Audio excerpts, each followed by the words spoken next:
Hey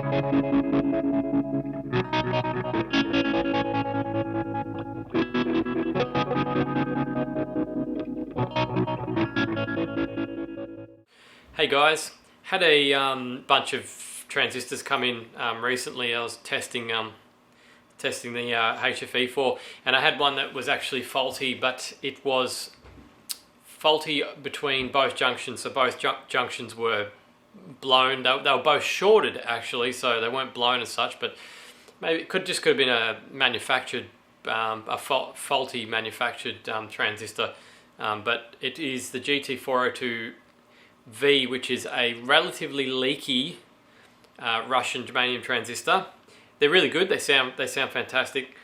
So that's what it looks like. It's not the one, but it's what it looks like. Same sort of shape.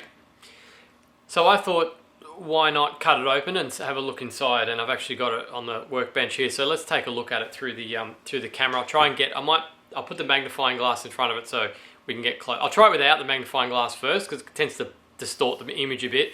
But I'll just see if I can get a good picture of it through this camera. So that's pretty good even without the magnifying glass in front of it. Probably just leave it like that. Like I said, the magnifying glass tends to distort the image a bit. So what can we sort of, I don't know, learn from this experience, I guess?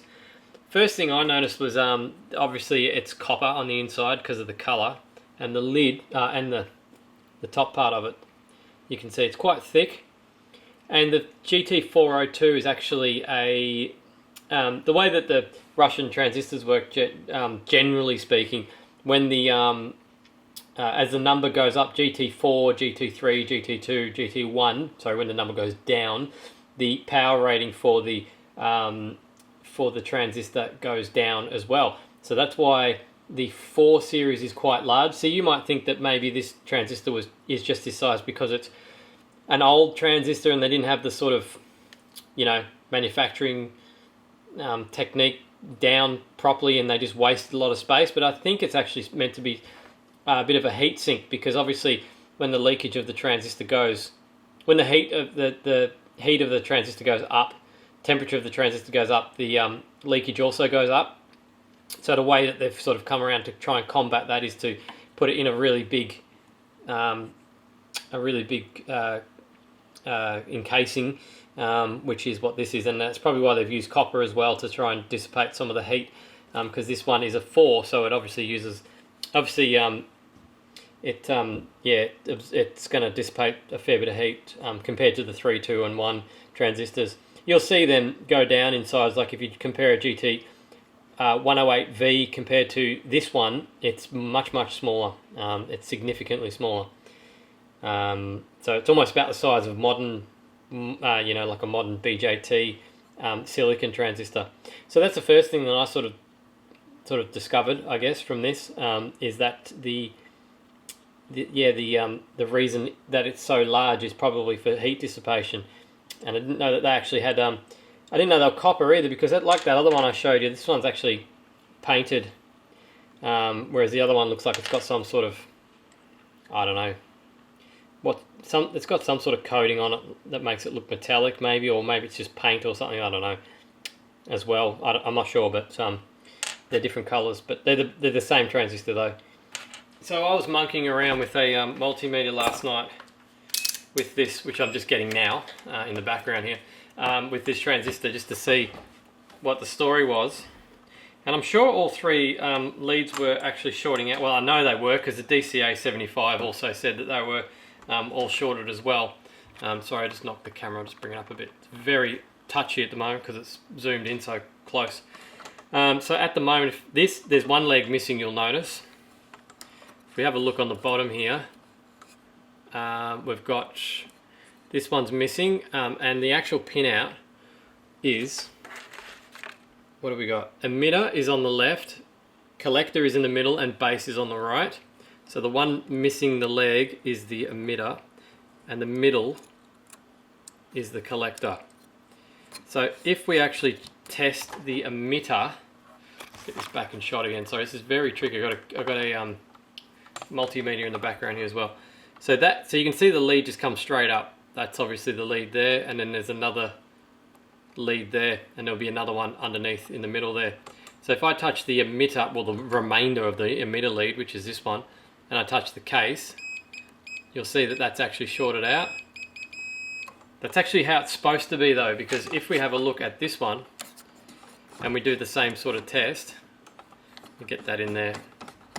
So this is actually around the other way. So this is the emitter and that's the case. You've got to sort of push it onto the, it's got to go through the coating of the paint, but you can see that that's actually connected. I'm not sure if I've manhandled this in any way. You can see I actually used a hacksaw to get into this. I don't have a Dremel, so I had to use something pretty brutal to get the top off a hacksaw. But I don't see any damage on the actual junctions on the middle on the inside. So this one's the base, and if you can see, you might not be able to see this, but I could see it last night. Put it on an angle, move the camera. You can see that the end of the lead goes up here, and then there's a little link that goes down to this big square chunk of material. I guess that's where the junctions are. That sort of connects onto there. This lead comes up, and then there's a little wire that goes through this junction, actually through the plate down into the bottom. So I can't work out how those junctions are actually connected together. Yeah, I mean, it's probably just eye candy looking at this, but it was pretty interesting. I've got the leads here so you can just test the continuity. That makes a short. And if I look at the multimeter, it actually says 0 ohms. If I do that with the base, I think I can get it. Oh no, I can't. Okay, so the base isn't connected to the housing either. I thought maybe that's what was causing the short. I did it then, but I touched it. Yeah, if I actually touch the lead, it doesn't connect, whereas that does. So that's the emitter there. Goes down into the it looks like it goes through that square plate. I'll bring it around this way, and it doesn't look like anything's actually shorting on the inside, so it must be something to do with the material on the inside. Something's gone, or that just wasn't manufactured properly. But so that's that tiny little thing is actually pretty much the transistor.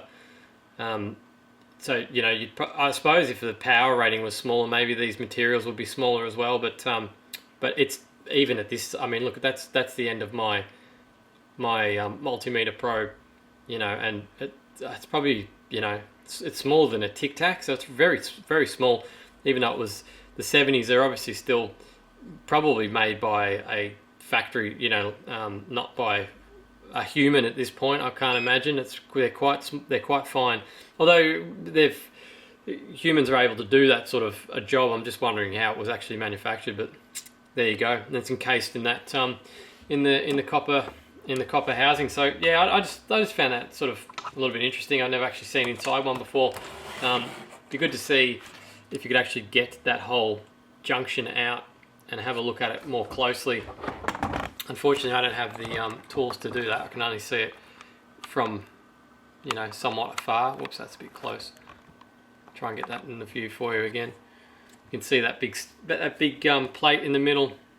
So yeah, that whatever's going on in there is obviously what forms the PNP junctions, PN junctions, and yeah, that's it. So that's it for this video. I hope you found it interesting. If you've never seen inside one before, maybe you learnt something out of it, maybe you didn't.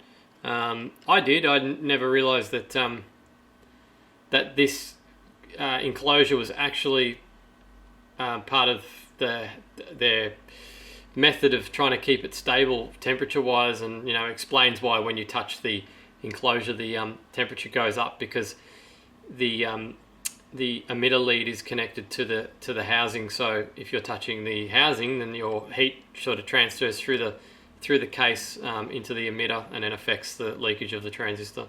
It's probably the thing I got out of this more than anything, but hope you found it interesting anyway. So yeah, thanks for watching. Don't forget to subscribe.